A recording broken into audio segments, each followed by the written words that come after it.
Hello. Good afternoon. I think the music is a bit loud. Can change that. Do this. Better, I think. Okay. Alright guys. Today. Yesterday I read chapter 5 and chapter 6 and I felt like I rushed through it because I was so bothered by the construction sound. But in the end, when I checked the recording, the VOD, they didn't even pick up the buzzing sound. So it was just in my head, and I feel really bad for rushing through the chapters. But it was like a chapter 5 was so short, so it's basically like a 1.5 chapter to be honest. But I'm just making excuse for myself for my bad reading. Anyways, I am late. I came in late and logged in late because I actually went to the gym. Can you believe it? And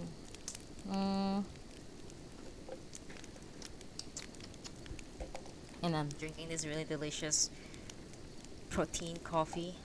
Yum yum yum yum yum. Alright, let's do this today, okay? Since alright.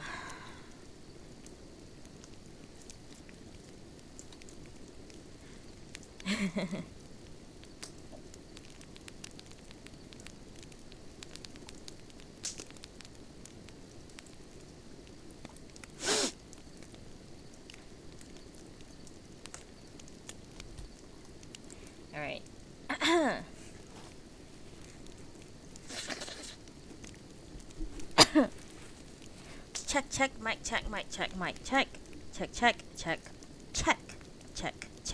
Alright. Construction guys are taking a lunch break and here I am. So I'm gonna try to read peacefully before they come back and start knocking the wall and stuff. Okay. We can do this.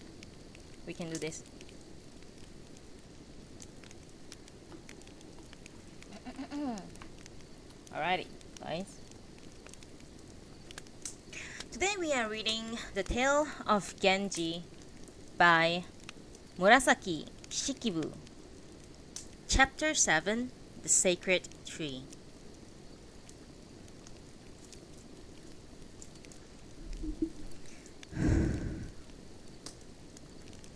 The Rokujo lady was more and more despondent as the time neared for her daughter's departure. Since the death of Aoi, Genji's first wife, by the way, who had caused her such pain, Genji's visits, never frequent, had stopped altogether. They had aroused great excitement among her women, who hoped that now he would marry her. Genji must have very specific reasons for having turned against her. There was no explaining his extreme coldness otherwise. She would think no more about him. She would go with her daughter. There were no precedents for a mother's accompanying a high priestess to Ise, but she had as her excuse that her daughter would be helpless without her. The real reason, of course, was that she wanted to flee these painful associations. In spite of everything, Genji was sorry when he heard of her decision. He now wrote often pleadingly, but she thought a meeting out of the question at this late date. She would risk disappointing him rather than have it all begin again. She occasionally went from the priestess's temporary shrine to her Rokujo house, but so briefly and in such secrecy that Genji did not hear of the visits. The temporary shrine did not, he thought, invite casual visits. Although she was much on his mind, he let the days and months go by. His father, the old emperor, had begun to suffer the recurrent aches and cramps, and Genji had little time for himself. Yet, he did not want the lady to go off to Ise, thinking him completely heartless, nor did he wish to have a name at court for insensitivity. He gathered his resolve and set off for the shrine. It was on about the 7th of the 9th month. The lady was under great tension, for their departure was imminent, possibly only a day or two away. He had several times asked for a word with her. He need not go inside, he said, but could wait on the veranda. She was in a torment of uncertainty, but at length reached a secret decision. She did not want to seem like a complete recluse, and so she would receive him through the curtains. It was over a reed plain of melancholy beauty that he made his way to the shrine. The flowers were gone, and insects hummed sadly in the wintry tangles. A wind whistling through the pines brought snatches of music to most wonderful effect, though so distant that he could not tell what was being played. Not wishing to attract attention, he had some 10 outrunners, men who had long been in his service, and his guards were in subdued livery. He had dressed with great care. His more perceptive men saw how beautifully the melancholy scene set him off, and he was having regrets that he had not made the journey often.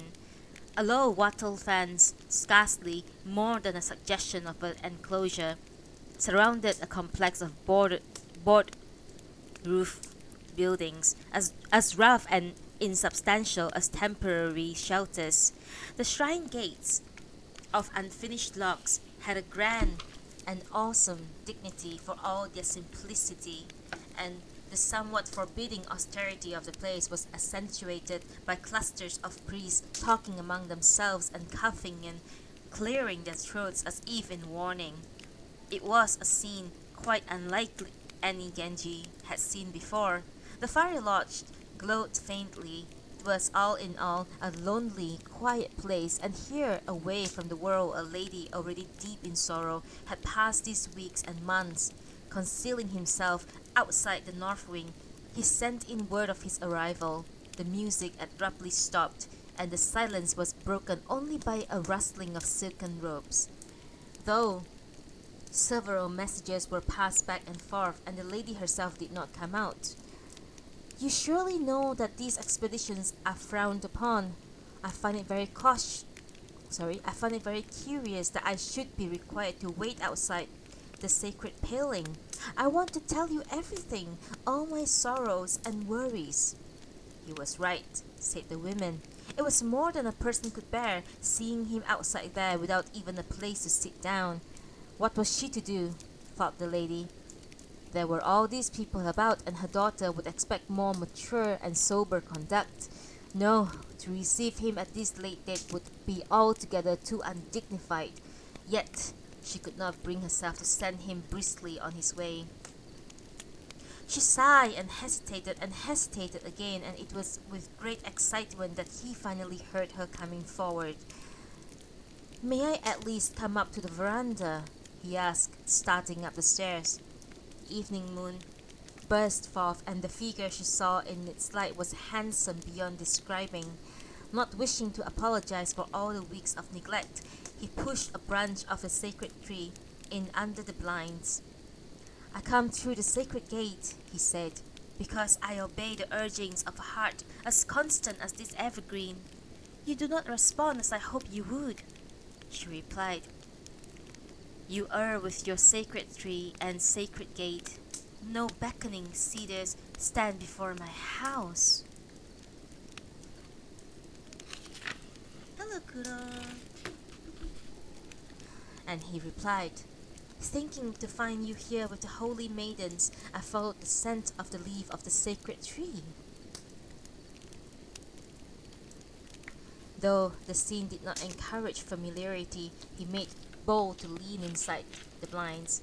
He had complacently wasted the days when he could have visited her and perhaps made her happy. He had begun to have misgivings about her. His ardor had cooled, and they had become the near strangers they were now. But she was here before him, and memories flooded back. He thought of what had been and what was to be, and he was weeping like a child. She did not wish him to see her following his example. He felt even sadder for her as she fought to control herself. and it would seem that even now he urged her to change her plans. Gazing up into the sky, even more beautiful now that the moon was setting, he poured forth all his pleas and complaints, and no doubt they were enough to erase the accumulated bitterness. She had resigned herself to what must be, and it was as she had feared. Now that she was with him again, she found her resolve wavering. Groups of young courtiers came up. It was a garden which aroused romantic urges, and a young man was reluctant to leave. Their feelings for each other, Genji's and this lady's, had run the whole range of sorrows and irritations, and no words could suffice for all they wanted to say to each other. The dawn sky was as if made for the occasion.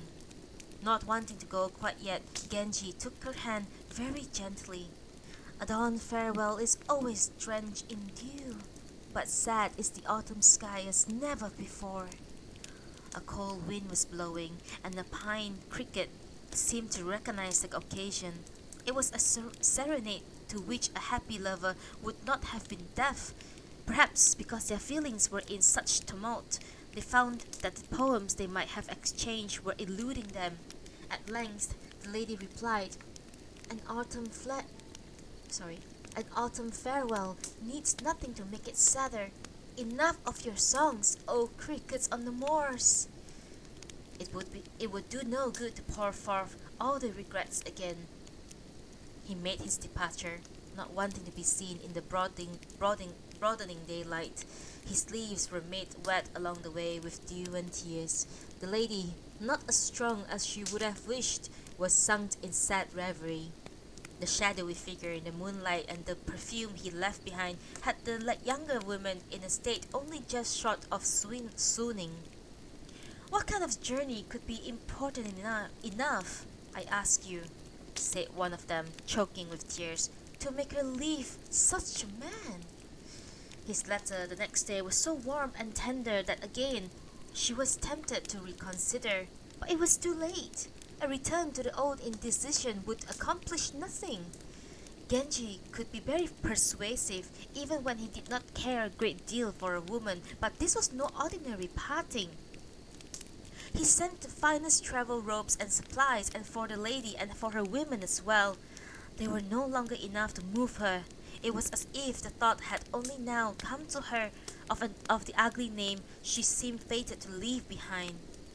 The high priestess was delighted that the plans were now clear. The novel fact that she was taking her mother with her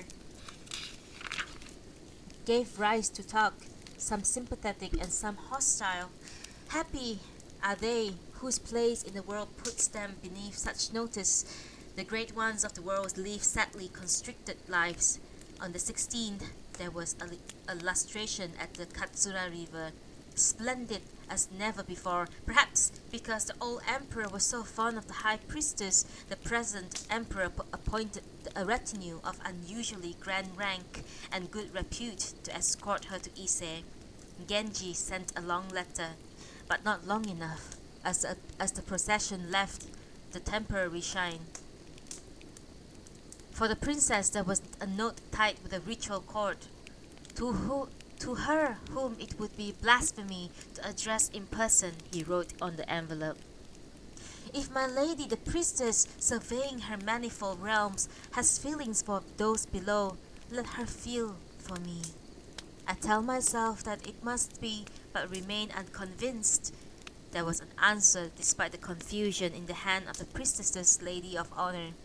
If a lord of the land is watching from above, the pretense of sorrow will not have escaped his notice.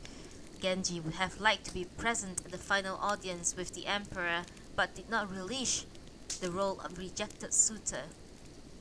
One moment, please. Sip of coffee.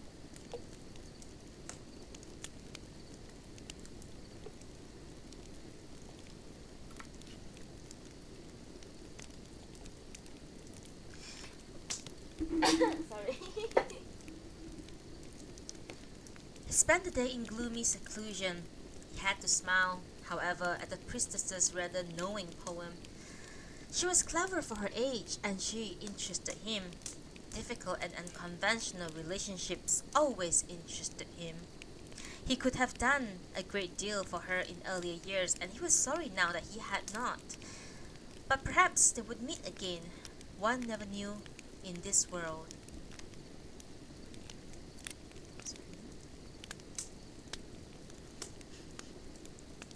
Let me highlight a quote. How very Genji of him. A great many carriages had gathered, for an entourage presided over ladies of such taste was sure to be worth seeing. It entered the palace in mid-afternoon. As the priestess's mother got into her state palanquin, she thought of her late father, who had had ambitious plans for her and prepared her with the greatest care for the position that was to be hers. And things could not have gone more disastrously wrong. Now, after all these years, she came to the palace again. She had entered the late crown prince's household at 16, and at 20 he had left her behind, and now at 30 she saw the palace once more. The things of the past are always of the past. I would not think of them, yet sad is my heart. The priestess was a charming, delicate girl of 14, dressed by her mother with very great care.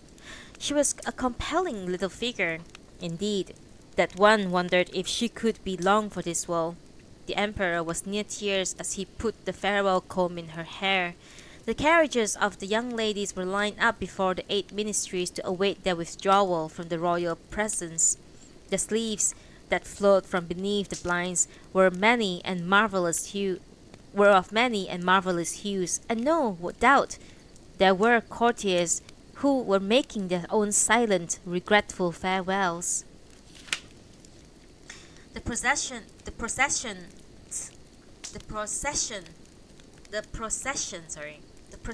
left the palace in the evening. It was before Genji's mansion as it turned south from Nijo to Doin. Unable to let it pass without a word, Genji sent out a poem attached to a sacred branch. You throw me off, but will they not wet your sleeve? The 80 waves of the river Suzuka.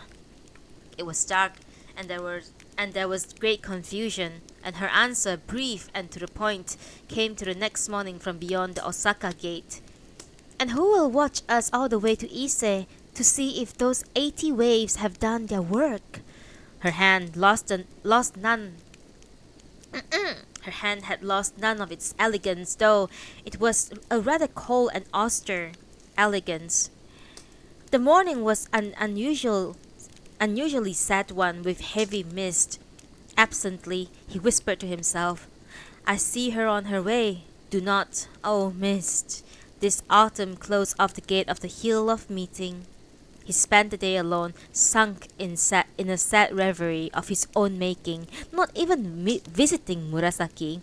And how much sadder must have been the thoughts of the lady on the road!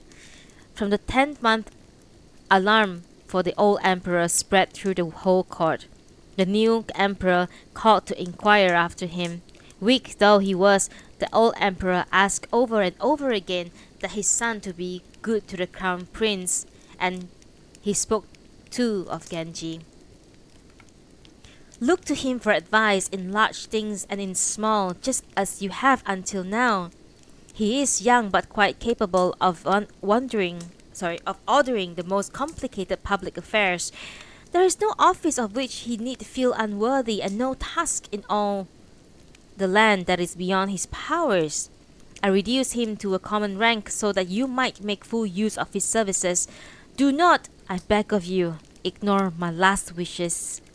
He made many other moving requests, but it is not a woman's place to report upon them. Indeed, I feel rather apologetic for having set down these fragments. One moment, please.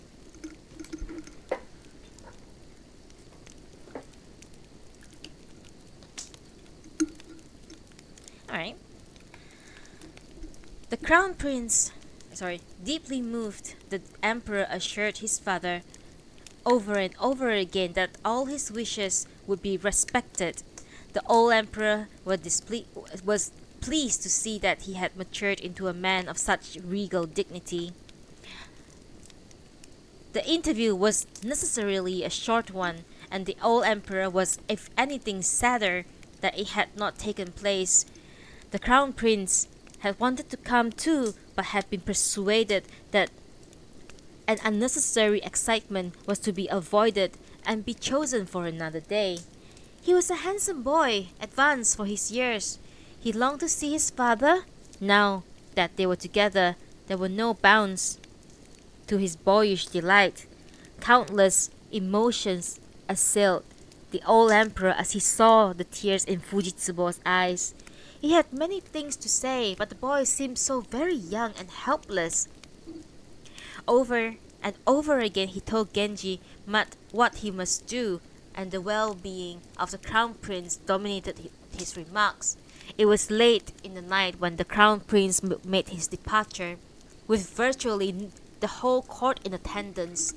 The ceremony was in no degree less grand than for the emperor's visits. The old emperor looked sadly after the departing procession. After the visit, the visit had been too short. Kokiden too wanted to see him, but she did not want to see Fujitsubo. She hesitated. Then, peacefully, he died. The court was caught quite by surprise. He had, it was quite true, left the throne, but his influence had remained considerable. The emperor was young. His maternal grandfather, the minister of the right, was an impulsive, vindicative sort of man. What would the world be like, asked the courtiers high and low, with such a man in control? For Genji and Fujitsubo, the question was even crueler.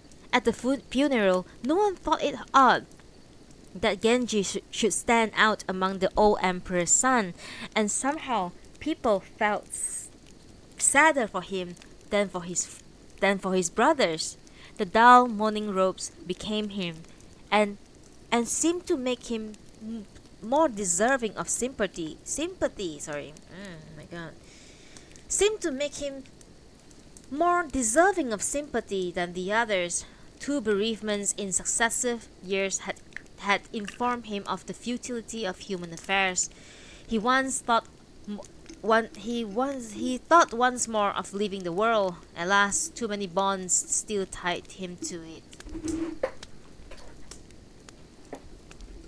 The old emperor's ladies remained in his palace until the 49th day services were over.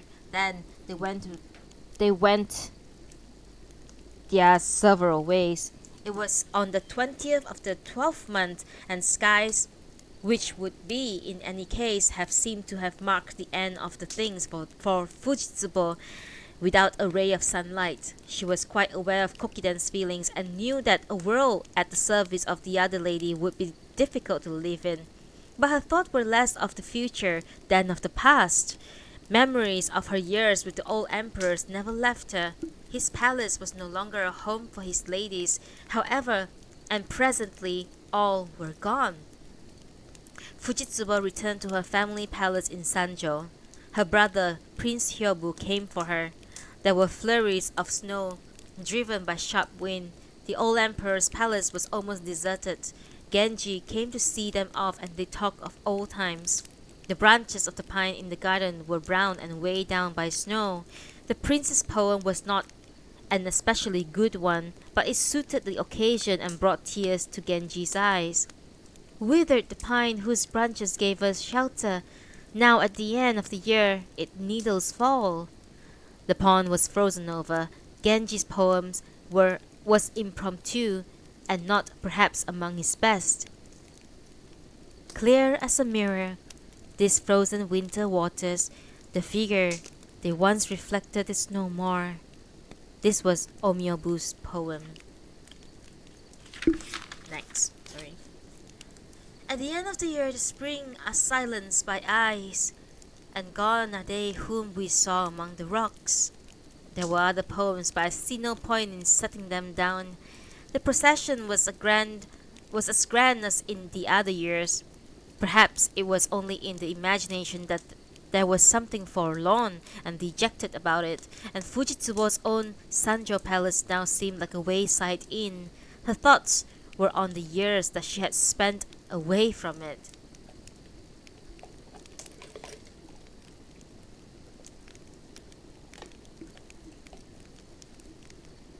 The new year came, bringing no renewal.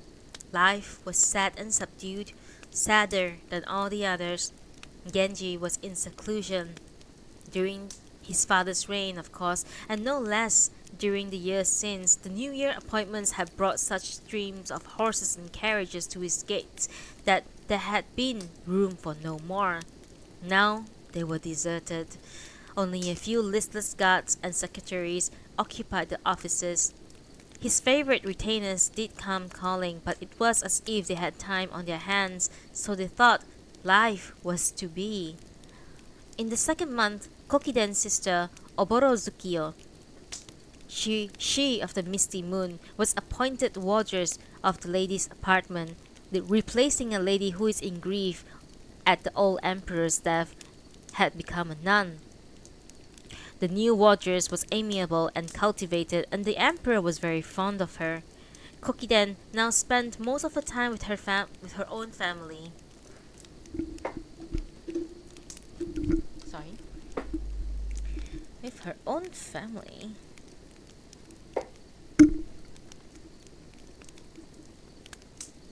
When she was at court, she accompanied the plum pavilion. She had turned her old Kokiden pavilion over to Oboro, who found it a happy change from her rather gloomy and secluded rooms to the north. Indeed, it was quite swarmed with ladies in waiting, yet she could not forget that strange encounter with Genji, and it was her initiative that they still kept up a secret correspondence. He was very nervous about it, but excited, for such was his nature, by the challenge which her new position seemed to offer. Kokiden had bided her time. Kokiden had bided her time while the old emperor lived, but she was a willful, headstrong woman, and now it seemed that she meant to have her revenge. Genji's life became a series of defeats and annoyances. He was not surprised and yet accustomed to being the darling of the court. He found the new chilliness painful and preferred to stay at home. The minister of the left, his father-in-law, was also unhappy with the new reign and seldom went to court. Kokiden remembered all too well how he had refused his daughter to the then crown prince and offered her to Genji instead. The two ministers had never been on good terms. The minister of the left had his way while the old emperor lived, and he was of course unhappy now that the minister of the right was in control. Genji still visited Sanjo and was more civil and attentive than ever to the women there, and more attentive to the details of his son's education. He went far and beyond to the call of ordinary duty and courtesy, thought the minister, to whom he was as important as ever. His father's favorite son, he had little time to himself while his father lived, but it was now that he began neglecting ladies with whom he had been friendly with. These flirtations no longer interested him. He was soberer and quieter, and altogether a model young man. The good fortune of the new lady at Nijo was now well known at court. Her nurse and others of her women attributed it to the prayers of the old nun, her grandmother. Her father now corresponded with her as he wished. He had high hopes for his daughters by his principal wife, and they were not doing well, to the considerable chagrin and envy, it seems, of the wife. It was a situation made to order for the romancers. In mourning for her father, the old emperor, the high priestess of Kamo, resigned, and Princess Asagao took her place. It was not unusual for the granddaughter rather than the daughter of the emperor to hold the position, but it would seem that there were no completely suitable candidates for the position. The princess had continued over the years to interest Genji, who now regretted that she should be leaving his world. He still saw Chujo, her woman, and still wrote to the princess, not letting his changed circumstances worry him unnecessarily. He sought to beguile the tedium by sending off notes here and there. The emperor would have liked to follow his father's last injunctions and look to Genji for support, but he was young and docile, and unable to impose his own will. His mother and grandfather had their way, and it was not at all to his liking. For Genji, one distasteful incident followed another. Oboro Tsukio relieved the gloom by letting him know that she was still fond of him.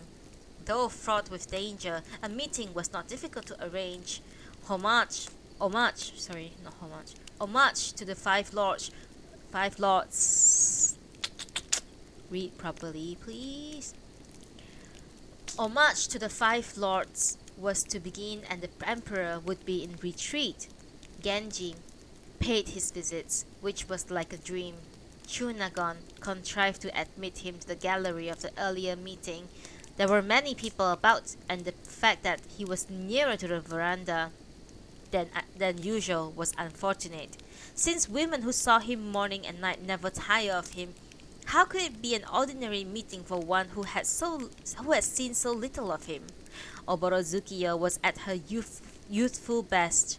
It may be that she was not as calm and dignified as she might have been, but her young charms were enough to please him all the same. It was near dawn. Almost at Genji's elbow, a guardsman announced himself in loud, vibrant tones.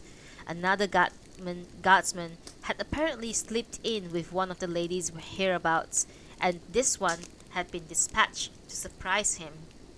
Genji was both amused and annoyed. The first hour of the tiger! There were calls here and there as guardsmen flushed out intruders. The lady was sad and more beautiful for the sadness as she recited a poem. They say that it is dawn, that you grow weary. I weep, my sorrows wrought by myself alone. He answered, you tell me that these sorrows must not cease. My sorrows, my love, will never have an ending. He made his stealthy way out. The moon was cold in the faint beginnings of dawn, softened by the delicate tracings of mist. Though in rough disguise, he was far too handsome not to attract attention. A guards officer, brother of the Lady Shokyoden, had emerged from the wisteria court and was standing in the shadow of the lattice fence. If Genji failed to notice him, it was unfortunate. Hostile reports would spread. Always when he had been with another lady, he would think of the lady who was so cold to him. Though her aloofness was in its way admirable, he could not help resenting it. Visits to courts being painful, Fujitsubo had to worry from afar about her son, the crown prince. Though she had no one to turn to except Genji, whom she depended on for everything, she was tormented by evidence that his unwelcome affections were unchanged. Even the thought that the old emperor had died without suspecting the truth filled her with terror, which was intensified by the thought that if rumors were to get abroad, the results, quite aside from what they might mean for Fujitsubo herself, would be very unhappy for the crown prince. She even commissioned religious services in hope of freeing herself from Genji's attention, and she exhausted every device to avoid him. She was appalled. Then, when one day he found a way to approach her, he had made his plans carefully and no one in her household was aware of them. The result was for her an unrelieved nightmare. The words with which he sought to comfort her were so subtle and clever that I am unable to transcribe them, but she was unmoved. After a time she was seized with a sharp chest pain. Omyobu and Ben hurried to her side. Genji was reeling from the grim determination with which she had repulsed him, Everything past and future seemed to fall away into darkness. Scarcely aware of what he was doing, he stayed on in her apartments even though day was breaking. Several other women, alerted to the crisis, were now up and about. Omyobu and Ben bundled a half-conscious Genji into a closet. They were beside themselves as they pushed his clothes in after him.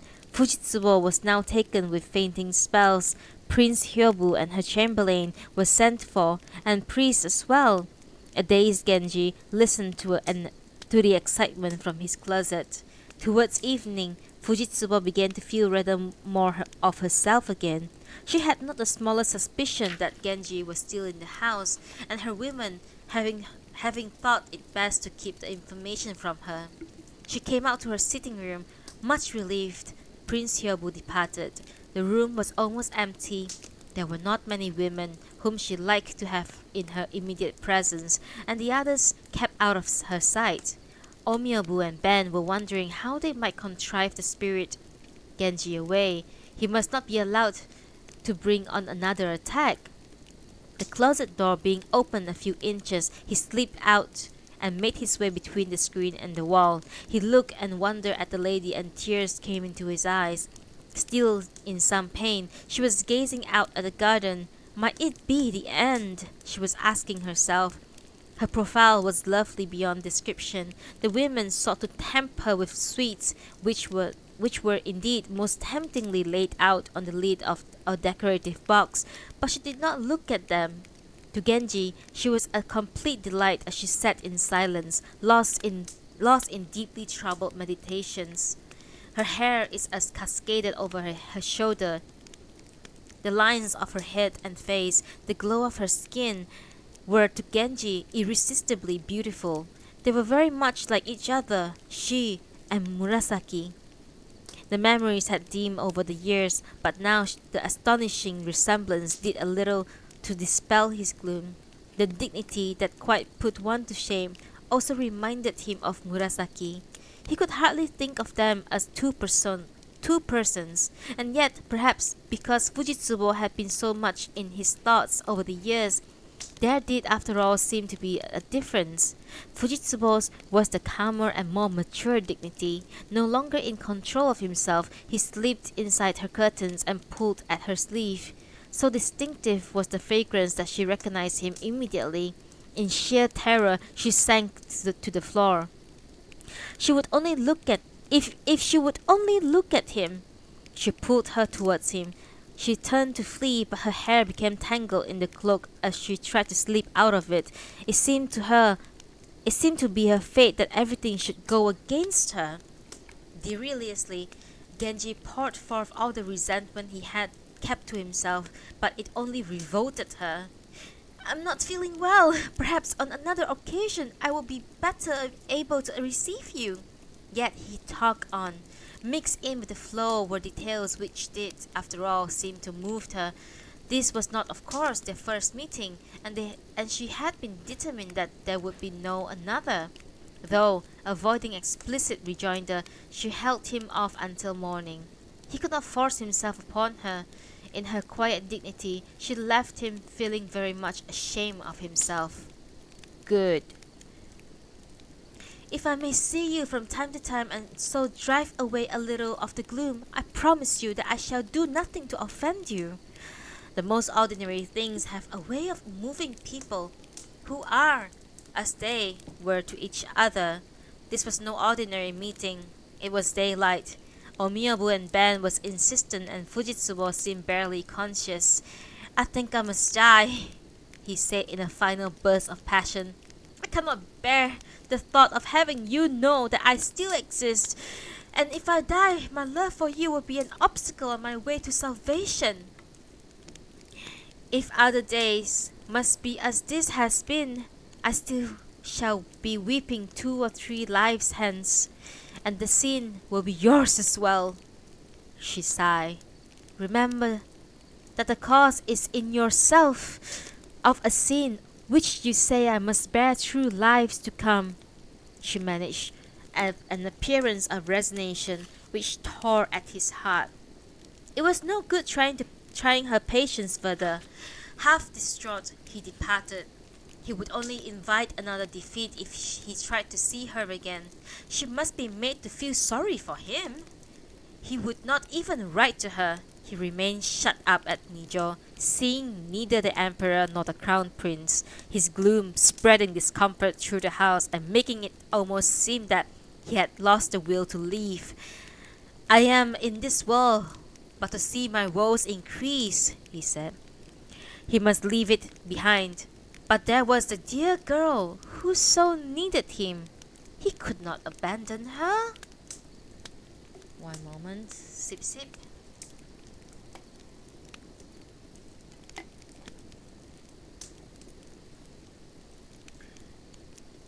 Fujitsubo had been left a near invalid by the encounter.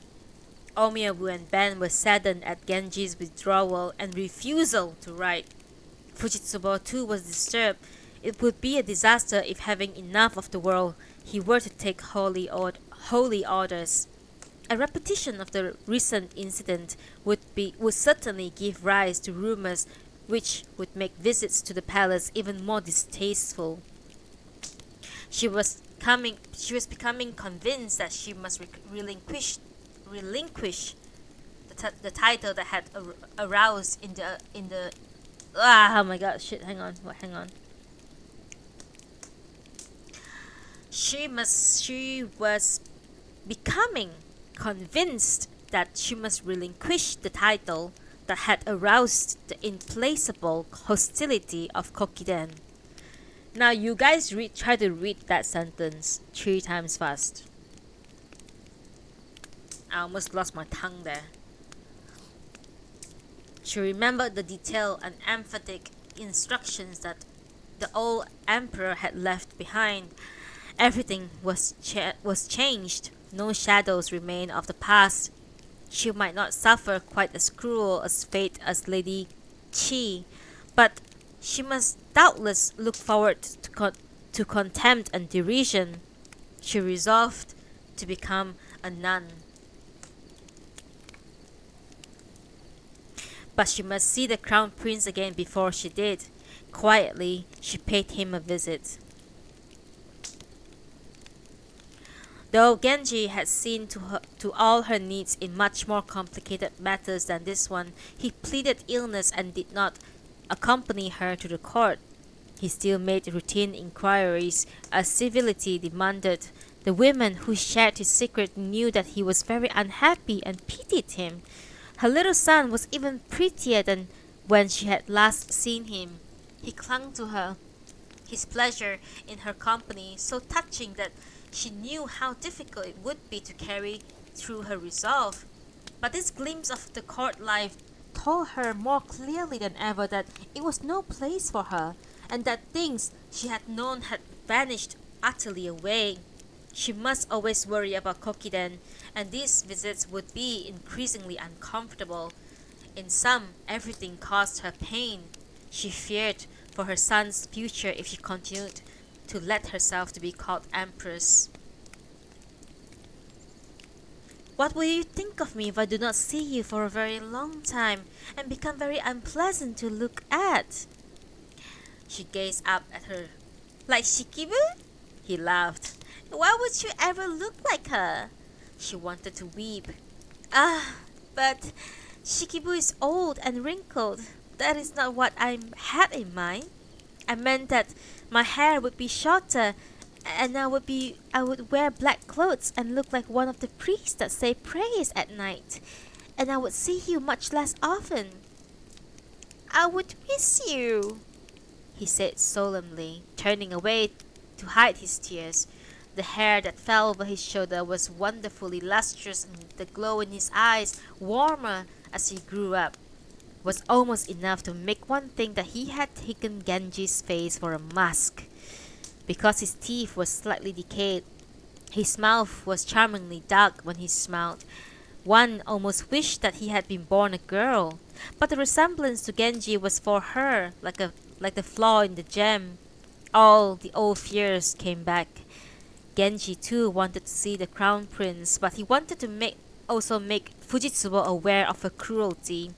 he kept to himself at Nijo, fearing that his indolence would be talked about and thinking that the autumn leaves would be at their best, and he went off to the Uji temple, to the north of the city, over which an older brother of his late mother presided. Borrowing the uncle's cell for fasting and meditation, he stayed for several days. The fields, splashed with autumn color, were enough to make him forget the city. He gathered erudite monks and listened attentively to their discussions of the scriptures. Though he would pass the night in the thoughts of the evanescence of things to which the setting was so conducive, he would still, in the dawn moonlight, remember the lady who was being so cruel to him. There would be clattering as the priest put new flowers before the images, and the chrysanthemums and the falling leaves of varied tints, though the scene was in no way dramatic, seemed to offer asylum in this life and hope for the life to come. And what a purposeless life was his! All who invoke the holy name shall be taken unto Lords Amitabhas, and none shall be abandoned, proclaimed Genji's uncle in grand lingering tones. Genji was filled with envy. Why did he not embrace the religious life? He knew, for the workings of his heart was complex, that the chief reason was the girl at Nijo. He had been away from her now for an unusually long time. She was much on his mind, and he wrote frequently. "I have come here," he said in one of his letters, "to see whether I am capable of leaving the world. The serenity I had hoped for eludes me, and my loneliness only grows. There are things I have yet to learn, and have you missed me?" It was on heavy Michinoku paper. The hand, though casual, was strong and distinguished. "In lodgings frail as the dew upon the reeds, I left you, and the four winds tear at me." It brought tears to her eyes. Her answers were a verse on a bit of white paper. "Weak as the spider's thread upon the reeds, the dew-drenched reeds of autumn are blow with the winds." He smiled. Her writing had improved. It had become to resemble his, though it was gentler and more ladylike. He congratulated himself on having such a perfect subject for his pedagogical endeavors. What a word! Pedagogical. Hang on. How do you pronounce that? Pedagogical.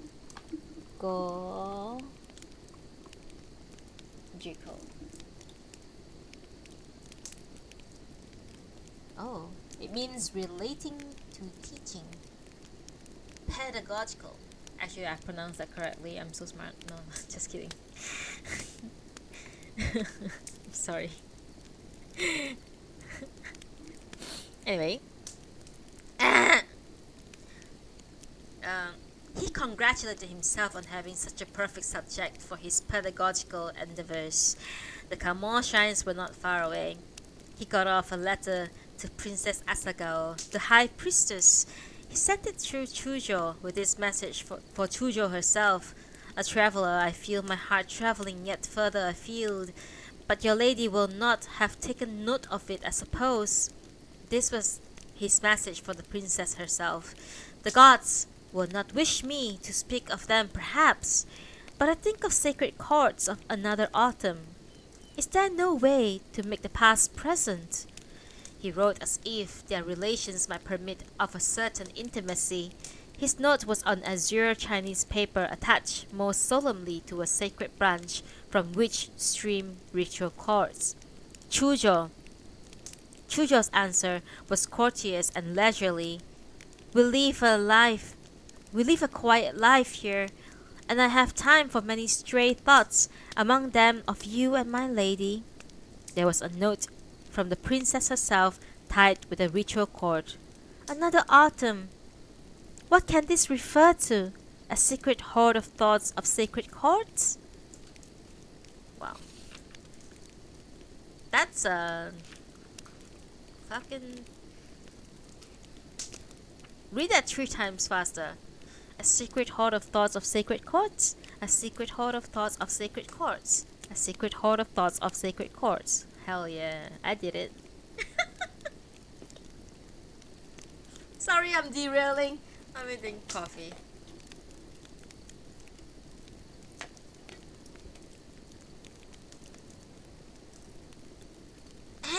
Sorry. I amuse myself, okay?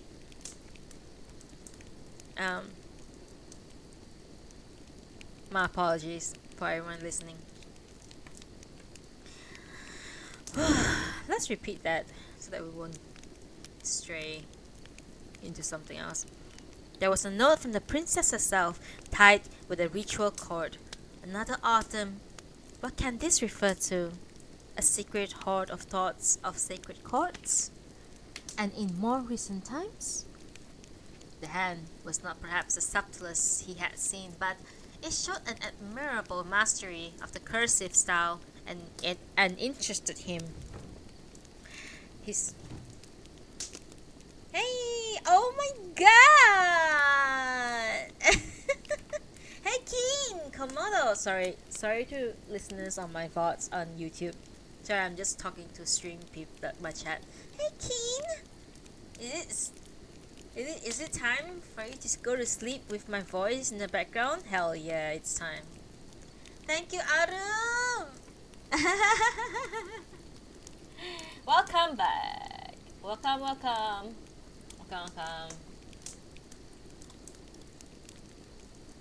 Sorry, I was busy lately. We have been reading the Tale of Genji, the vintage classics version. There's a lot of like different version of Genji. We translated. This one is the vintage classic version, translated and abridged by Edward G. Seidensticker. Great name. And hello to Kin Komodo. You're seeing WoW? Nice. King Komodo is still playing WoW, guys. Sometimes I wonder if I should put up like the chat on my screen, but I don't really like clutters. Yeah, you should be in bed. Okay, then I shall stop fucking around so much in my reading. So far, the Tale of Genji is basically just about a very handsome prince who are reduced to a commoner's rank, and he's just a philandering. Is that the word? Was it? Basically, he just fucks around a lot, like literally.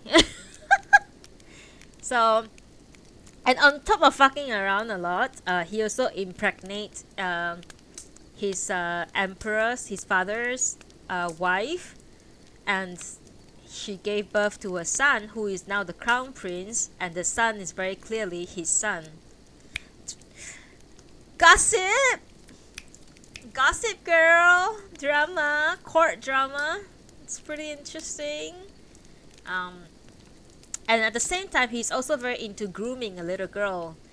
He kidnapped a 10-year-old girl and started grooming her because she looks like the girl, the empress that she impregnates, who had a child that looks like him, who is now the crown prince. Isn't that amazing? Yeah. You guys should check out my chapter 3 reading. I think I pretty much spent the entire time vomiting in that stream because of the grooming, the child grooming, child kidnapping and child grooming. Great shit. Anyways, back to reading. I'm sorry to those who seek my videos on YouTube and think that this is a good audiobook, and then here I am talking nonsense. Alright, King Komodo, this is for you. I'm gonna read in the most nice voice. Alright. The hand was not perhaps the subtlest he had seen, but it showed an admirable mastery of the cursive style, and it interested him. His heart leaped most blasphemously at the thought of a beauty of future, of a beauty of feature that would doubtless have outstripped the beauty of her handwriting. He remembered that just a year had passed since the memorable night at the temporary shrine at the other high priestess, and blasphemously again, he found himself berating the gods that the fates of the two cousins should have been so strangely similar. He had had a chance of successfully wooing at least one of the ladies who were the subjects of these improper thoughts, and he had procrastinated, and it was odd that he should now have these regrets. When occasionally Princess Asagao answered, her tone was not at all unfriendly, though one might have taxed her with a certain inconsistency. He reads the 60 Tendai fascicles and asks the priest for explanation for difficult passages. Their prayers had brought the wondrous radiance upon their monastery, and even the lowliest of them, and indeed Genji's presence seems to bring honor to the blessed one himself, though he quietly thought over the affairs of the world and was reluctant to return to it. Thoughts of the lady at Nijo interfered with his meditations and made it seem useless to stay longer. His gifts were lavished to all the several ranks in the monastery and to the mountain people as well. And so, having exhausted the possibilities of pious works, he made his departure. The woodcutters came down from the hills and knelt by the road to see him off, still in mourning. His carriage draped in black, he was not easy to pick out, but from the glimpses that they had, they thought him a fine figure of a man indeed. Even after this short absence, Murasaki was more beautiful and more sedately mature. This is the 10-year-old girl that I was talking about that he kidnapped. She seemed to be thinking about the future and what they would be to each other.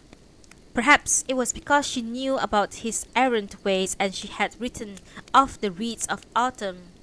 She pleased him more and more, and it was with deeper affection than ever that he greeted her.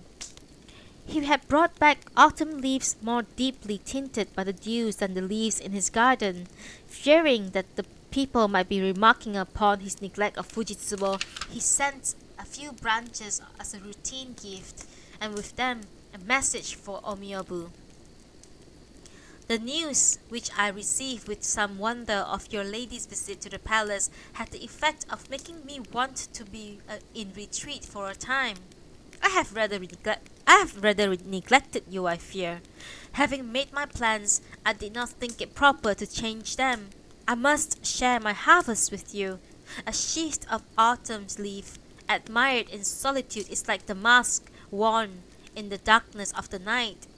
Show them to your lady, please, when an occasion presents itself. They were magnificent. Looking more closely, Fujitsubo saw hidden in them a tightly folded bit of paper. She flashed, for her women were watching. The same thing all over again. So much prudent and careful now, he was still capable of unpleasant surprises. Her women would think it most peculiar. She had one of them put the leaves in a vase out near the veranda. Genji was a support in private matters,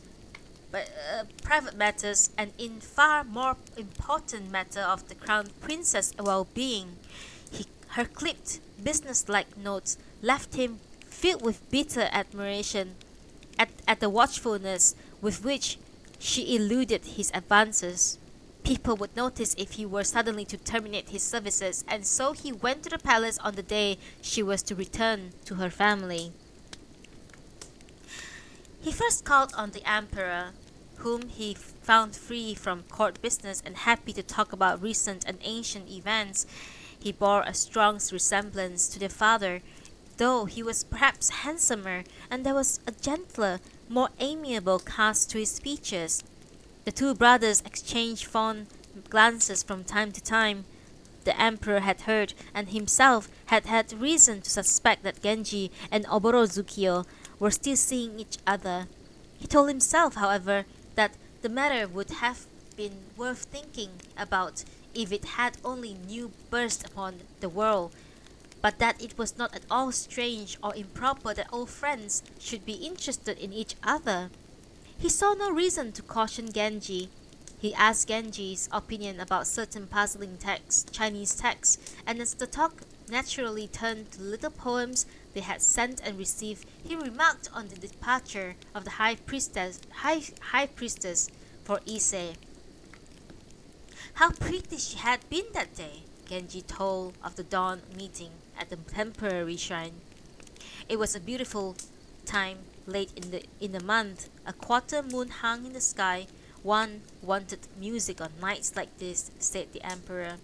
Her Majesty is leaving the palace this evening, said Genji, and I was thinking of calling on her. Father left such detailed instructions, and there is no one to look after her, and then of course there is the crown prince.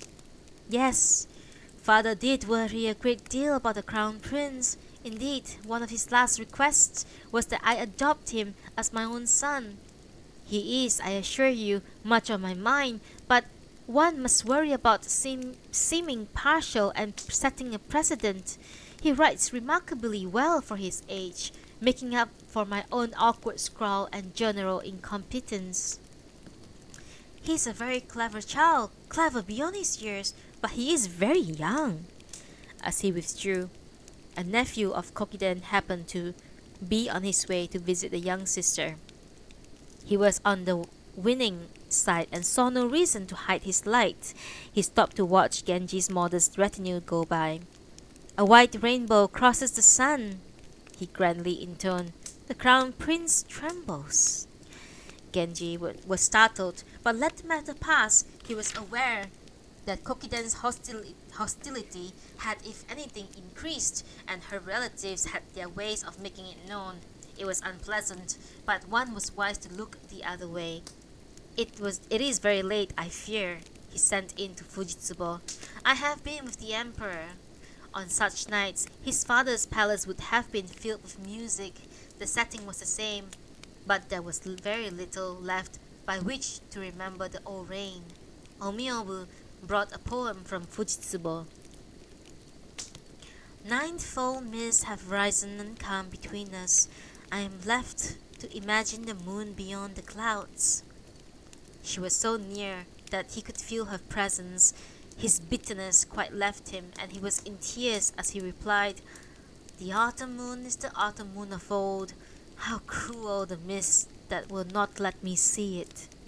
The poet has told us that mists are as unkind as people, and so I suppose that I am not the first one so troubled. She had numerous instructions for her own son, with which to delay her farewell. She was too young to pay a great deal of attention, however, and she drew little comfort from this later interview. Though he usually went to bed very early, tonight he seemed determined to stay up for her departure. He longed to go with her, but of course it was impossible. The objectionable nephew of Kokiden's had made Genji wonder what people really thought of him. Life at court was more and more trying. Days went by and he did not get off a note to Oborozukio. The late autumn skies warned of the approach of winter rains. A note came from her, whatever she may have meant by thus taking the initiative. Anxious, restless days, a gust of wind, and yet another, bringing no words from you. It was a melancholy season. He was touched that she should have ventured to write. Asking the messenger to wait, he selected a partially fine bit of paper with a supply that he kept in a cabinet and then turned to selecting brush and ink. All very suggestive, thought the women. Who might the lady be? I had grown thoroughly weary of the one-sided correspondence, and now, so long it has been that you have been waiting too. Deceive yourself not into thinking them autumn showers, the tears I weep in hopeless longing to see you. Let our thoughts of each other drive the dismal rains from our minds. One may imagine that she was not the only lady who tried to move him, but his answers to the others were polite and perfunctory. Fujitsubo was making preparations for a solemn reading of the Lotus Sutra to follow memorial services on the anniversary of the old emperor's death. There was a heavy snowfall on the anniversary. Early in the 11th month, this poem came from Genji. We greet once more the day of the last farewell, and when, in what snows, may we hope for a day of meeting. It was a sad day for everyone. This was her reply. To live these months without him has been sorrow, but today seems to bring a return of the days of old. The hand was a casual one, and yet, perhaps he wished it so. It was uniquely graceful and dignified, though he could not expect from her the bright modern sort of elegance. There were few who could be called her rivals. But today, with its snow and its memories, he could not think of her. He lost himself in prayer. The reading took place towards the middle of the 12 months. All the details were perfection. The scrolls to be dedicated on each of the several days, the jade spindles and the mountings of delicate silk, the brocade covers. No one was surprised, for she was a lady who was on far less important occasions, thought no detail too trivial for her attention. The wreaths and flowers, then the clothes for the gracefully carved lecterns. They could not have been outdone in paradise itself. The reading on the first day was dedicated to her father, the late emperor, on the second to her mother, the empress, and the third to her husband. The third day brought the reading of the climatic fifth scroll. High courtiers gathered in large numbers, though aware that the dominant faction at court would not approve. The reader had been chosen with particular care, and though the words themselves about firewood and the like were familiar, they seemed grander and more awesome than ever before. The princess made offering, and Genji seemed far handsomer than any of his brothers. It may be that I remark too frequently upon the fact, but what am I to do when it strikes me afresh each time I see him? On the last day, Fujitsubo offered prayers and vows of her own. In the course of them, she announced her intention of becoming a nun. The assembly was incredulous. Prince Hyobu and Genji were visibly shaken. The prince went into her sister's room even before the services were over. She made it very clear, however, that her decision was final. In the quiet at the end of the reading, she summoned the Grand Abbot of Hiei and asked that he administer the vows. As her uncle, the Bishop of Yokawa, approached to trim her hair, a stir spread through the hall, and then there was propitious sounds of weeping. It is strangely sad even when the old and unremarkable people leave the world, and how much sadder the sudden departure of a lady so young and beautiful. Her brother was sobbing openly, saddened and awed by what had just taken place. The assembly dispersed. The old emperor's son, remembering what Fujitsubo had been to their father, offered words of sympathy as they left. For Genji, it was as if darkness had settled over the land. Still in his place, he could think of nothing to say. He struggled to control himself, for an excess of sorrow was certain to arouse curiosity. Then, when Prince Hyobu had left, he went in to speak to Fujitsubo. The turmoil was subsiding, and the women in little clusters were sniffling and dabbing their eyes. The light from a cloudless moon flooded in silver from the snow in the garden. One sip of coffee.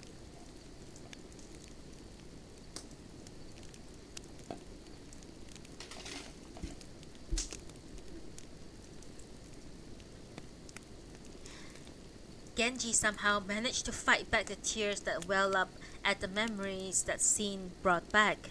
What are you thinking of? Taking us so by surprise? She replied, she replied, as always, true Omiyabu. It is something on which I deliberated for a very long time. I did not want to attract attention. It might have weakened my resolve. From her retreat came poignant evidence of sorrow. There was a soft rustling of silk as her women moved diffidently about. The wind had risen. The mysterious scent of dark incense drifted through the blinds to mingle with the fainter incense of the altars, and Genji owns perfume and bring thoughts of the Western paradise. A messenger came from the Crown Prince. At the memory of their last interview, he carefully maintained composure, quite left her, and she was unable to answer. Genji sat down and answered in her place. It was a difficult time, and he was afraid that he did not express himself well. My heart is with her in the moonlight above the clouds, and yet it stays with you in the darker world. I am making excuses. Such resolve leaves me indefinitely dissatisfied with myself. That was all. There were people about it, and he could not even begin to describe his turbulent thoughts. Fujitsubo sent out a note. Though I live with the world I cannot endure, my heart remains with him, still of that world, and will be muddled by it. It would seem to have been largely the work of her sensitive woman. Numb with sorrow, Genji made his way out. Back at Nijo, he withdrew to his own rooms, where he spent sleepless nights. In a world that had become in every way distasteful, he too still thought of the Crown Prince. The old emperor had hoped that at least the boy's mother would stay with him, and now driven away, she would probably feel constrained to relinquish her title as well. What if Genji were to abandon the boy? All night the question chased itself through his mind. He turned to the work of fitting out the nunnery and hurried to have everything ready by the end of the year. Omiyabu had followed her lady in taking vows. To her son too, most feelingly, he sends gifts and assurances of his continuing esteem. A complete description of such an event has a way of seeming overdone, and much no doubt has been left out, which is a pity, since many fine poems are sure to be exchanged at such times. He felt more at liberty now to call on her, and sometimes she would come out and receive him herself. The old passions were not dead, but there was little that could be done to satisfy them now. The new year came. The court was busy with festive observances, the emperor's poetry banquet and the carols. Fujitsubo devoted herself to her beads and prayers and tried to ignore the echoes that reached her. Thoughts of the life to come were her strength. She put aside all the old comforts and sorrows, leaving her old chapel as it was. She built a new one some distance to the south of the west wing, and there she took up residence, lost herself in prayer and meditation. Genji came calling and saw little sign that the new year had brought new life. Her palace was silent and almost deserted. Only her nearest confidants were still with her, and even they, or perhaps it was his imagination, seemed downcast and subdued. The white horses which her entire household came out to see brought a brief flurry of the old excitement.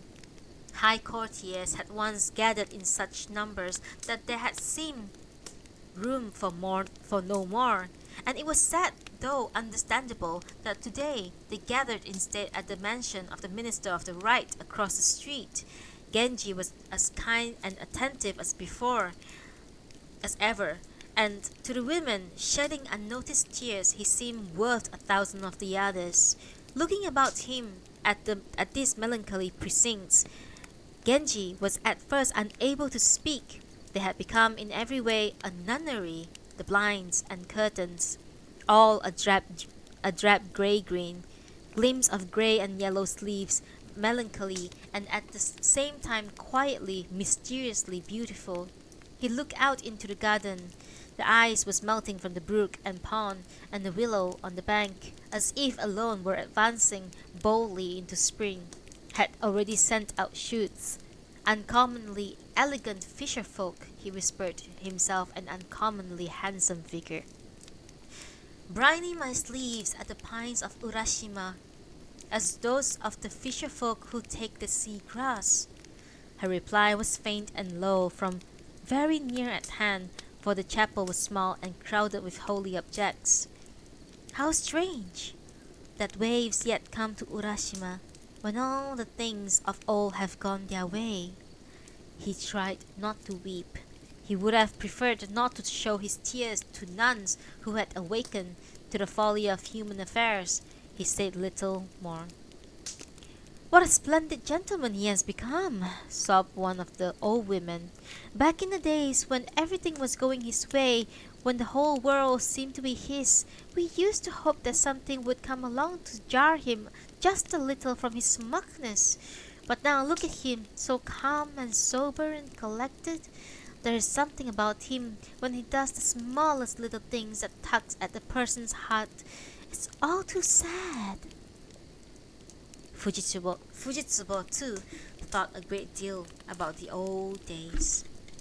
The spring promotion were announced, and they brought no happiness to Fujitsubo's household. Promotions that should have come in the natural order of things, or because of her position, were withheld. It was unreasonable to argue that because she had become a nun, she was no longer entitled to the old emoluments, but that was the argument all the same for her people.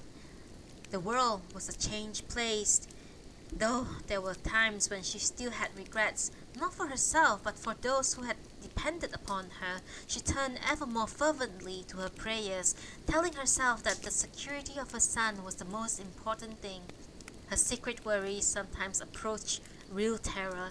She would pray that by way of recompense for her own sufferings, his burden of guilt be lightened. And in the prayer she would find comfort. Genji understood and sympathized. The spring list had no more satisfying for his people than for hers. He remained in seclusion at Nijo Castle. And it was a difficult time for the minister of the left. Everything was changed, private and public.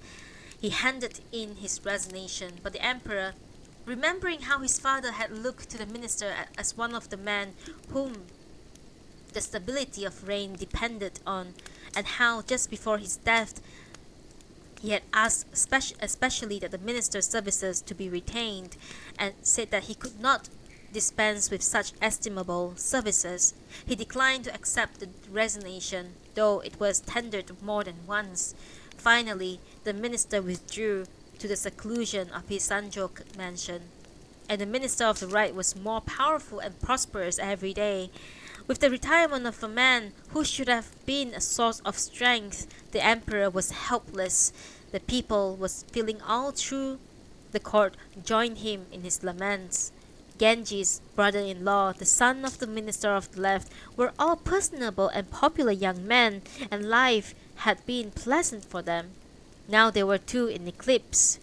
On Tono Chujo's rare visit to his wife, the fourth daughter of the minister of the right, he was made to feel all too clearly that she was less than delighted with him, and that he was not the minister's favorite son-in-law.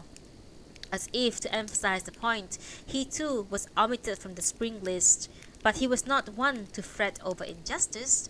Genji's setback seemed to him evidence enough that public life was insecure, and he was philosophic about his own career.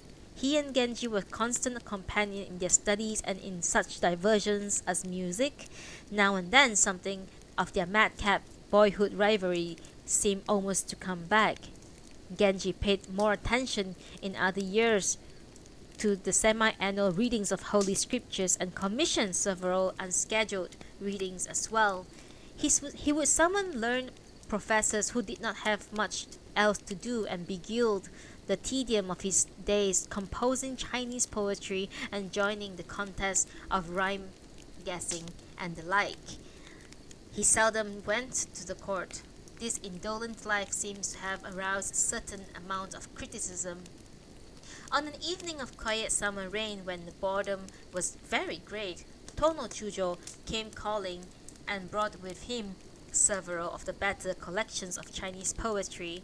Going into his library, Genji opened cases that he had not looked into before and chose several unusual and vulnerable collections. Quietly, he sent out invitations to the connoisseurs of Chinese poetry at court and in the university. Dividing them into teams of the right and the left, he set them to a rhyme guessing contest. The prizes were lavish. As the rhymes became more difficult, even the erudite professors were sometimes at loss, and Genji would dazzle the assembly by coming up with the solution which had eluded them. The meeting of so many talents in one person, it was the wonder of the day, and it told of great merits and accumulated in previous lives. 2 days later, Tono Chujo gave a banquet for the visitors. Though it was quite an ostentatious affair, the food was beautifully arranged in cypress boxes. There were numerous gifts, and there were usual diversions. and there were the usual diversions, Chinese poetry and the like. Here and there below the veranda, a solitary rose was coming into bloom, more effective in a quiet way than full bloom of spring or autumn. Several of the guests presently took up instruments and began an impromptu concert. One of Tono Chujo's little sons, a boy of 8 or 9, who had just this year been admitted to the royal presence, sang for them in a fine voice and played on the shore pipes. A favorite of Genji, who often joined him in a duet, the boy was Tono Chujo's second son and a grandson of the Minister of the Right. He was gifted and intelligent and very handsome as well, and great care had gone into his education. As the proceeding grew noisier, he sang Takasago in high and clear voice. Delighted, Genji took off a singlet and presented it to him, and a slight flush from the drink made Genji even handsomer than usual. His skin glowed through his light summer robes. The learned guest looked up at him from the lower tables with eyes that had misted over. I might have met the first lily of spring. The boy had come up to the end of his song. Tono Chujo offered Genji a cup of wine and with it a verse. I might have met the first lily of the spring, he says. I look upon a flower no less pleasing. Smiling, Genji took up the cup. The plant of which you speak bloomed very briefly. It opened at dawn to wilt in summer rains, and is not what it used to be. Though Tono Chujo did not entirely approve of this garrulity, he continued to press wine upon his guest. There seem to have been numerous other poems, but Tsurayuki has warned that it is in bad taste to compose under the influence of alcohol and that the results are not likely to have much merit, and so I did not trouble myself to write them down. All the poems, Chinese and Japanese alike, were in praise of Genji. In fine form, he said, as if to himself, I am the son of the King Wen, the brother of King Wu. It was magnificent. And what might he have meant to add about King Qing? At that point, it seems he thought it better to hold his tongue.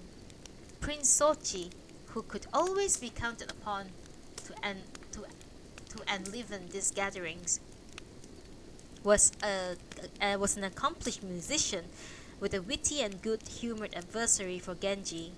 Oboro Tsukiyo was spending some time with her family. She had had several attacks of malaria and hoped the rest and services of priests might be beneficial. Everyone was pleased that this treatment did indeed prove effective. It was a rare opportunity. She made certain arrangements with Genji, and though they were complicated, saw him almost every night.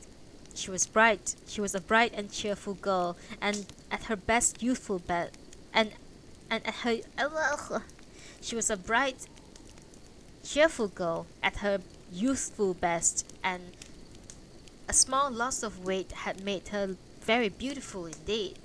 God. Because her sister Kokiden, who happened to be at home, Genji was in great apprehension lest his presence to be detected.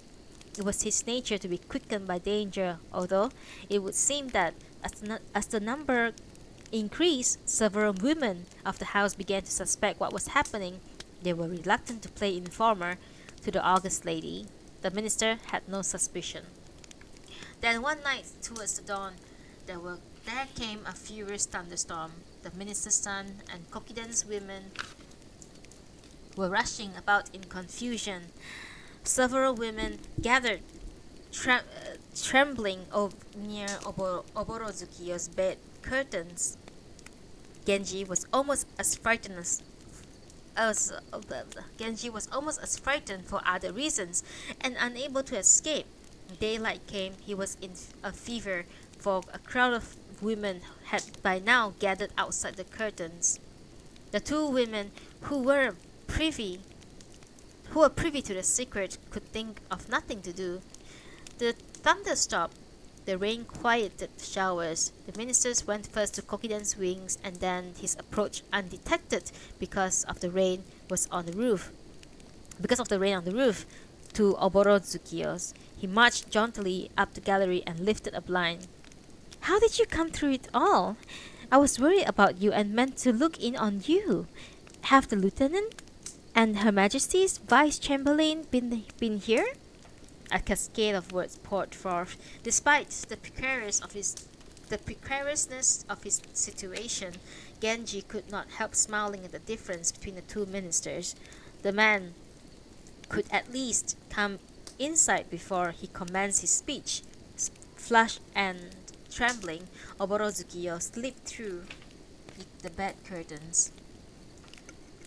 The minister feared that she had had a relapse.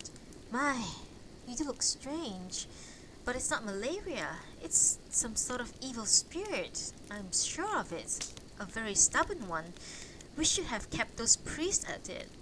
He caught sight of the pale magenta sash entwined in her skirts, and something beside the curtain too, a wadded bit of paper on which he could see traces of writing.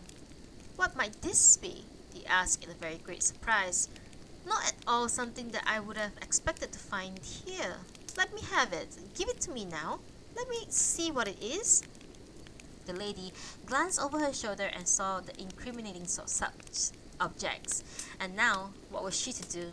One might expect a little more tact and forbearance from a man of parts. It was an exceedingly difficult moment, even if she was his own daughter.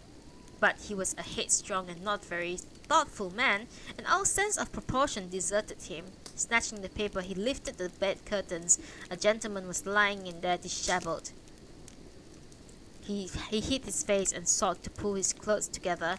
Though dizzy with anger, the minister pulled back from the direction confrontation. He took the bit of paper off to the main hall. Oh, thank you.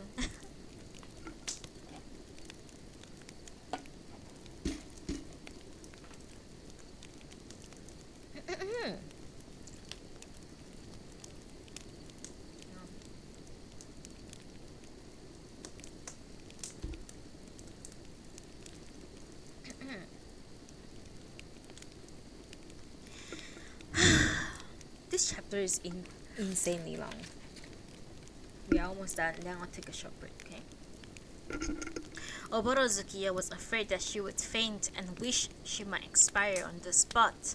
Genji was of course upset too. He had gone on permitting himself the heedless diversions, and now he faced a proper scandal.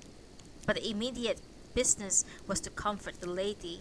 It has always been the minister's way to keep nothing to himself, and now the crochetiness of old age had been added in ample measure to this effusiveness. Why should he hold back? He poured out for Kokiden the full list of his complaints.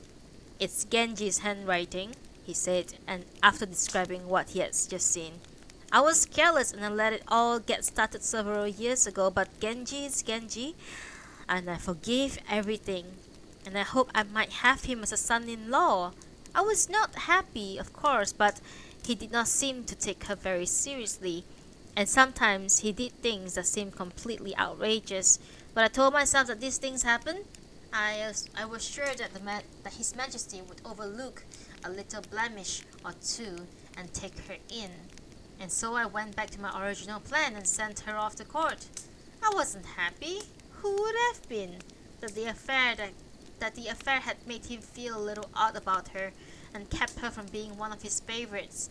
And now, I really do think that I have been misused. Boys will do this sort of thing, I know, but it is too much. They say that he's still after the high school priestess of Kamo and get off secret letters to her. And something must be going on here too. He is a disgrace to his brother's reign and a disgrace in general, to himself and everyone else too. But I would have expected him to be clever about it. One of the brighter and more talented people of our day, everyone says.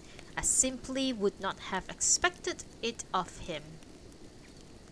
On an even more choleric nature, Kokiden spoke in an even stronger terms. My son is emperor, to be sure, but no one has taken him seriously. The old minister of the left refused to let him have the prized daughter of his, and then gave her to a brother who was hardly out in the swaddling clothes and wasn't even a prince anymore. And my sister, we had thought of letting His Majesty to have her, and did anyone say anything at all to Genji when he had everyone laughing at the poor thing? Oh no. He was to be just everyone's son-in-law, it seems. Well, we had to make do and found a place for her. I was sorry, of course, but I hope she might work hard and still make a decent career and someday teach that awful boy a lesson. And now you see what she has done. She has let him get the better of her. I think it very likely indeed that something is going on between him and the high priestess. The sum and substance of it all is that what we must be careful of. He is waiting very eagerly for the next reign to come. The minister was beginning to feel a little sorry for Genji and to regret that he had come to her with his story. Well, be that as it may, to speak to no one else of what had happened, you would be wise to not tell His Majesty. I imagine she is presuming on his kindness and is sure he will forgive even this. Tell her to be more careful, and if she isn't, well, I suppose I'll have to take the responsibility. But it did not seem that he had quieted her anger. That awful boy had come into a house where she and her sister were living side by side. It was a deliberate insult. She was angrier and angrier. It would seem that the time had come for her to lay certain plans. Guys, that was chapter 7. It was super long. Chapter 8 is super short, and then chapter 9 is insanely long. So I don't think I can read chapter 9, because chapter 9 is just as long as chapter 7. and it took me about 1 hour and a half to read chapter 7. 1 hour and 40 minutes, sorry, 1 hour and a half to read chapter 7. So I don't think I can read, unfortunately I don't think I can read chapter 9 today, but I think I can read tomorrow. Yeah, I can continue reading tomorrow. I'll finish up today with chapter 8. It's just a few pages, like seriously, like just a couple of pages. Chapter 9 is insanely long. I don't think I can do it. 9 and 10 are very long. They are both very long. I think 9 and 10 will be like a 3 hour read. So tomorrow I'll read for like 3 hours. For today I'm just gonna read about 2 hours. I'm gonna take a short break. And I'll be right back in a bit, okay?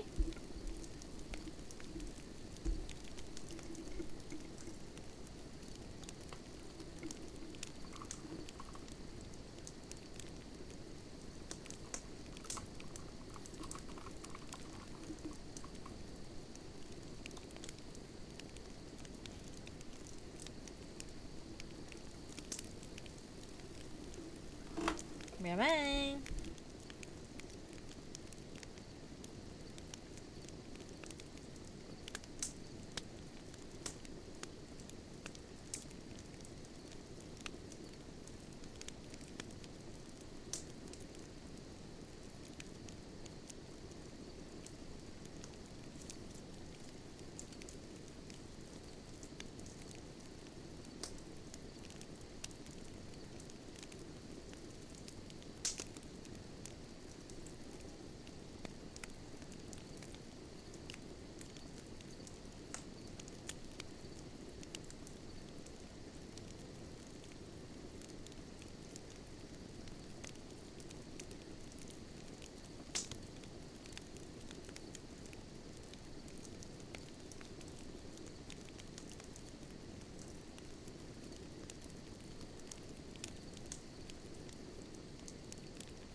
Alright.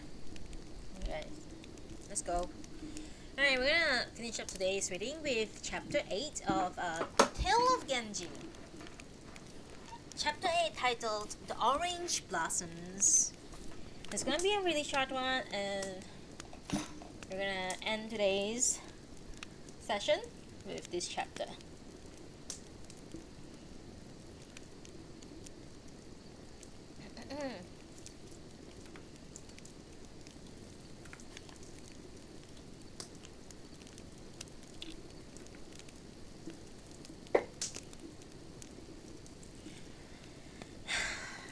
We're now reading The Tale of Genji by Murasaki Shikibu, Chapter 8, The Orange Blossoms. Genji's troubles, which he had brought upon himself, were nothing new. There was already gloom enough in his public and private life, and more seemed to be added each day. Yet there were affairs from which he could not withdraw. Among the old emperor's ladies had been one of Reikeden. She had no children, and after his death, her life was sadly straitened. It would seem that only Genji remembered her. A chance encounter at the court, for such was his nature, had left him with persistent thoughts of her younger sister. He paid no great attention to her, however, and it would seem that life was as difficult for her as for her sister. Now, in his own despondency, his thoughts turned more fondly to the girl, a victim, if ever there was one, of evanescence and hostile change. Taking advantage of a rare break in the early summer rains, he went to call on her. He had no outrunners, and his carriage and livery were unobtrusive. As he crossed the inner river and left the city, he passed a small house with tasteful plantings. Inside, someone was playing a lively strain on a Japanese koto accompanied with a 13-string Chinese koto of good quality. The house being just inside the gate, he leaned from his carriage to survey the scene. The fragrance that came on the breeze from a great laurel tree made him think of the Kamo River. It was a pleasant scene, and yes, he had seen it once before, a very long time ago. Would he be remembered? Just as a cuckoo called from the nearby tree, as if to urge him on, he had the carriage turned so that he might alight.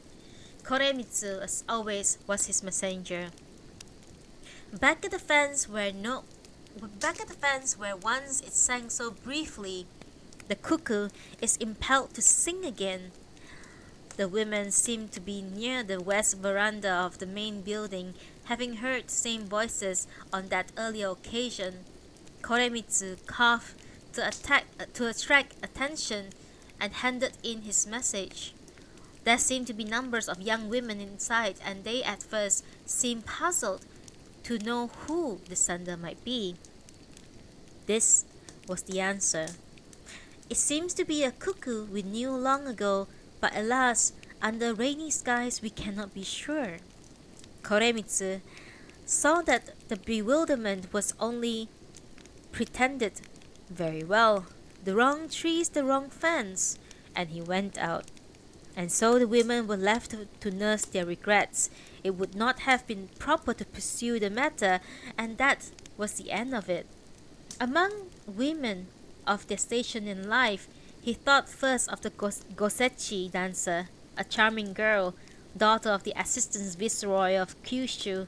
He went on thinking about whatever women he encountered. A perverse concomitant was that the women he went on thinking about him. The house of the lady he had set out to visit was, as he had expected, lonely and quiet. He first went to Reikeden's apartment, and they talked far into the night. The tall trees in the garden were a dark wall in the light of quarter moon. The scene of orange blossoms drifted in, and to call back the past, Though no longer young, Reiki then was a sensitive, accomplished young lady. Sorry. though, though no longer young, Reiki then was a sensitive, accomplished lady. The old emperor had not, it is true, included her among his particular favorites, but he had found her gentle and sympathetic. Memory following memory, Genji was in tears. There came the call of a cuckoo. Might it have been the same one? A pleasant thought that it had come following him. How did it know? He whispered to himself. It catches the scent of memory and favors the village where orange blossoms fall. I should come to you often when I am unable to forget those years. You are a very great comfort, and at the same time, I feel a new sadness coming over me. People change with the times. There were not many with whom I can exchange memories, and I should imagine that for you there are even fewer. He knew how useless it was to complain about the times, but perhaps he found something in her, an awareness and a sensitivity that set off a chain of responses in himself. The orange blossoms at the eaves have brought you to a dwelling quite forgotten by the world. She may not have been one of his father's great loves, but there was no doubt that she was different from the others. Quietly, he went to the west front and looked in on the younger sister. He was a rare visitor and one of the unsurpassed good looks, and it would seem that such resentment as had been hers quite faded away. His manners, as always gentle and persuasive, it is doubtful that he said anything he did not mean. There were no ordinary common women among those with whom he had had even fleeting affairs, nor were there any among them in whom he could find no merit, and so it was, perhaps, that an easy casual relationship often proved durable. There were some who changed their minds and went on to other things, but he saw no point in lamenting what was after all the way of the world. The lady behind that earlier fence would seem to have been among the changeable ones. And, ladies and gents, that is all for today's reading session. It is indeed about 2 hours of reading, which I do plan to do. I'm too old now. I can't do fucking 4-5 hours of reading anymore, unfortunately.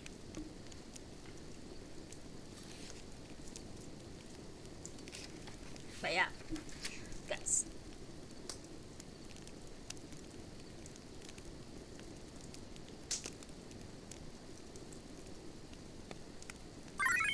Stretch.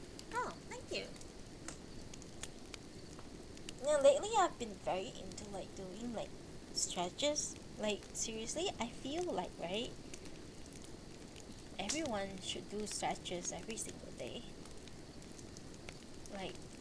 Yoga stretches. Just stretching, not full on yoga, but just stretches. So that your shoulders won't be so hunched up. I've been doing that a lot. I've been trying to stretch more.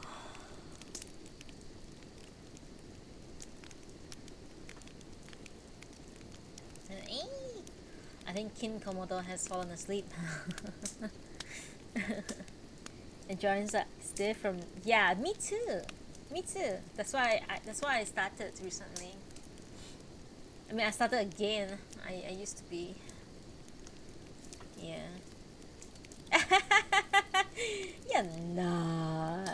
You're not a statue. I'm sure you're fine, girl. But yeah, do some stretches every day. It just takes 10 minutes, 5 minutes. You know the usual ones, opening up your chest, opening up your shoulders, opening up your hips. Yeah, something like that. Yeah. Yeah. Yes, like that. Yes, yes, yes, yes, yes, yes. That's that one. That one is very good. And there was one. There was one called pigeon. Like there's like you basically you do like a figure like you. What do you? I don't know what is it called. Like the one basically the one where you put your feet up in front of your chest and then you like fall. You just like stretch over. What's that called? Let me so that you guys can Google it. It's like keep open this.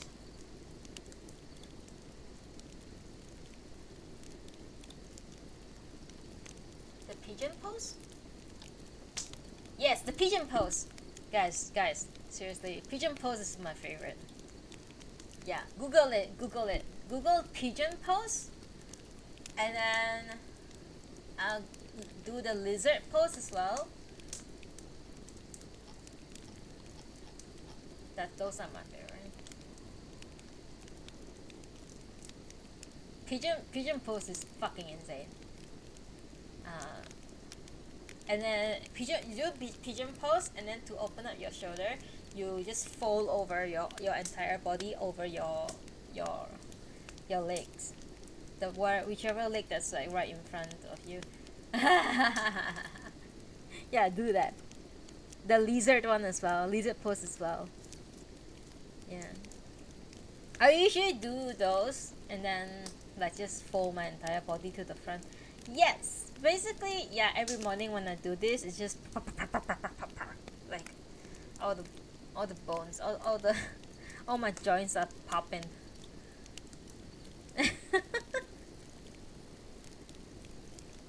It's tough.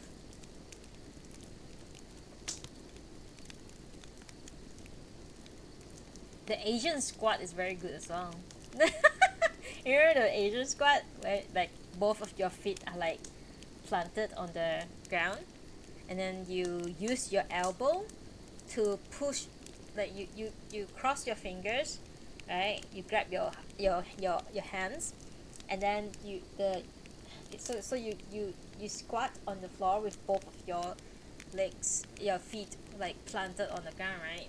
And then your right shoulder and your left shoulder, they are like open up and pushing both of your knees out. So that one is pretty insane as well.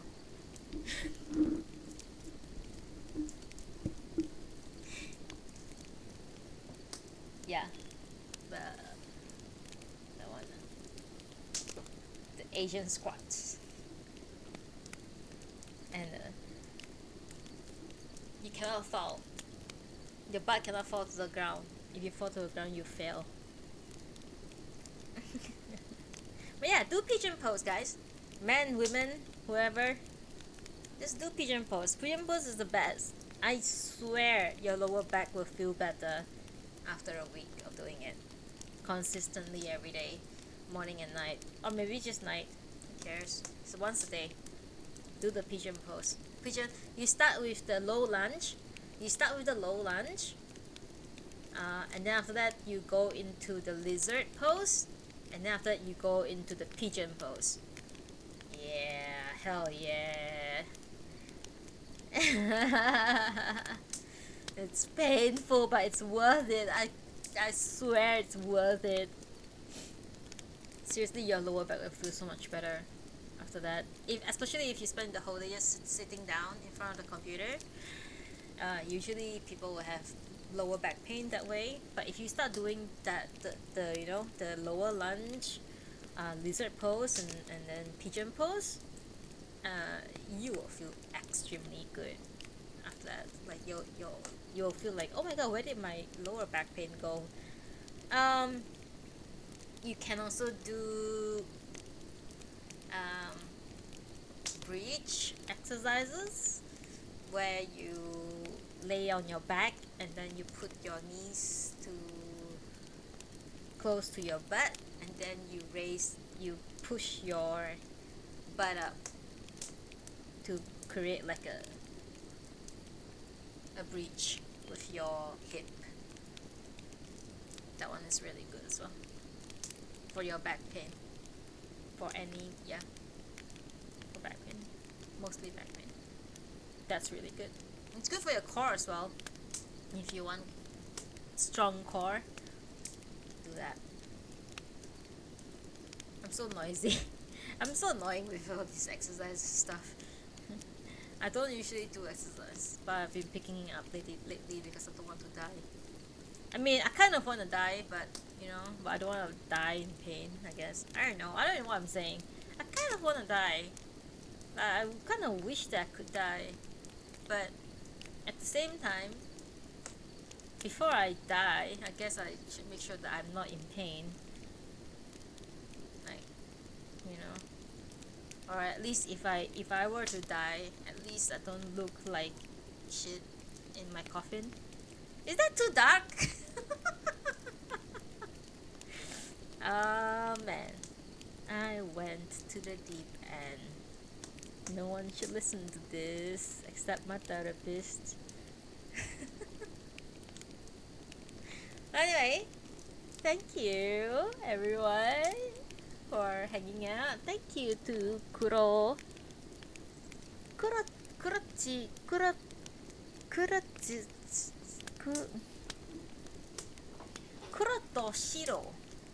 I'm not sure if Kurotoshiro is still here, but thank you for dropping by, Kurotoshiro. Thank you for dropping by, Kin Tomoru. I'm pretty sure you are fast asleep right now because you always put my reading for you to go to sleep. Thank you to Adam for always dropping by whenever you see my party finder. I should end that, by the way. Oh shit, no. Thank you to Adam for dropping by when you see my party finder. I don't think Twisty here. I don't think Dian is not here because Dian is busy with IRL stuff. Can you believe it, guys? I don't know if Twisty is here, but yeah, thank you to whoever doing my moderation. There's not much to do anyway, so Twisty is here. Thank you for doing the moderation for me. Thank you. Oh, this is nice angle. I should take a picture of this. Yeah. I know, right? Like of all races in this world, Dian chose a hero. What the fuck? Yeah, I know. I'm disappointed, but hey, if Dian likes it, Dian likes it, you know.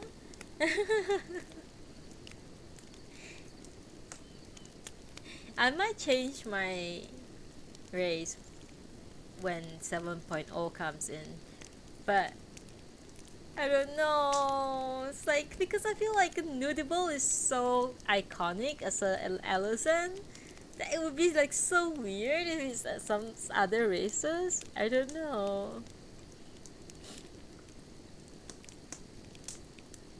Well, yes. Actually, yeah. I was just talking about this with Twisty last night. That I wanted to go back to Thailander, cause I am a Thailander for a long time, until until I became a bunny for a while, for about 6 months, and then I become an Ellison, which I have been an Ellison before, but my main is basically the Highlander, and I really like being a Highlander.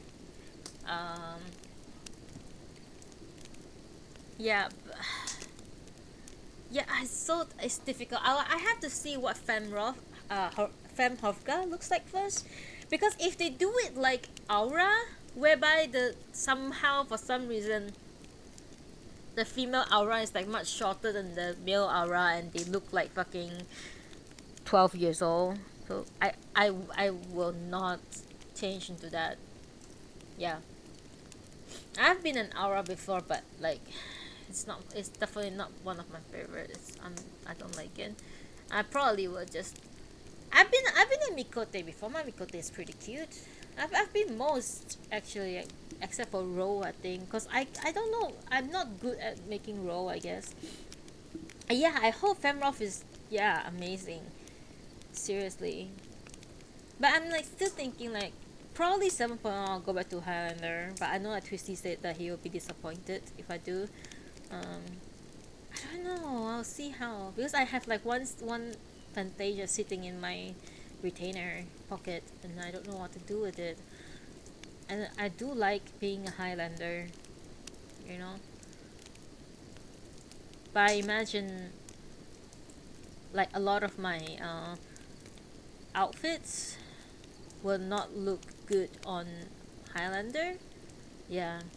Like this robe that I'm wearing now, I have it for years, but I never wore it because it doesn't look good on a Highlander. So, yeah. I don't know. And also just I think generally being the reader for Nudible, it definitely seemed quite um weird, I guess. I don't know. To not be a Elizant, because Elizant fits the role of a reader so much. I don't know. I don't know. I don't know. So maybe I'll stay Elizant forever. Who knows?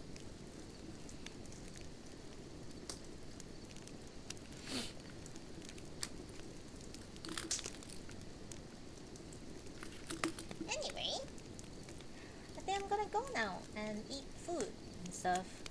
Thank you so much for hanging out with me today. I hope you guys didn't hear any of the construction sound. I don't think there y'all could hear anything. The last time I checked I've also added like a pop filter to my microphone, so I don't know how much, because I've been hearing like the popping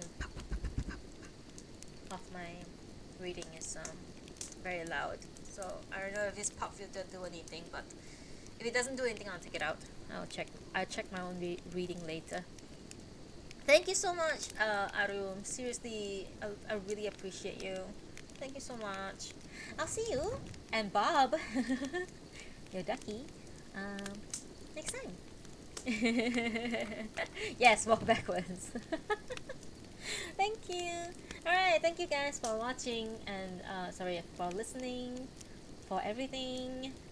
I hope you guys have a great Friday. I will come back tomorrow. I think I can probably come back tomorrow. And I'll just continue reading tomorrow. Until then, thank you so much for listening. Thank you so much for hanging out with me. I'll see you soon. I'm gonna send you guys off with my favorite song again.